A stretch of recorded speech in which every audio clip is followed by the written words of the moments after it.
Fin d'année 2021, des soignants se mobilisent contre l'obligation vaccinale qui les touche. Et derrière leur colère, une grande inquiétude, car pour les non-vaccinés, impossible de retourner au travail après la période de transition de 3 mois. Une période qui pourrait être décalée. Du 1er janvier, elle débuterait alors le 1er avril, tandis que l'obligation effective passerait du 1er avril au 1er juillet. Mais rien n'est encore acté. Ces deux dates peuvent être modifiées en fonction de ce que nous savons sur l'évolution de l'épidémie et du développement éventuel de nouveaux vaccins. À partir du début de la période de transition le 1er avril, un test sera exigé pour les soignants non vaccinés.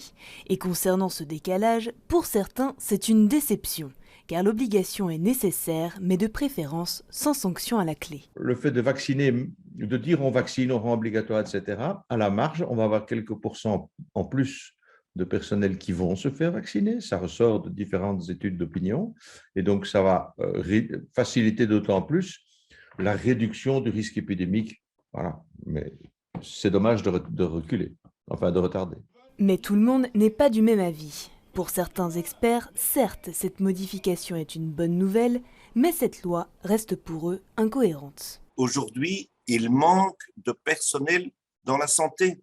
10% des lits hospitaliers sont aujourd'hui fermés par manque de personnel. Il y a vraiment un nombre important de maisons de repos qui sont en limite de continuité infirmière et de soins pour les personnes âgées.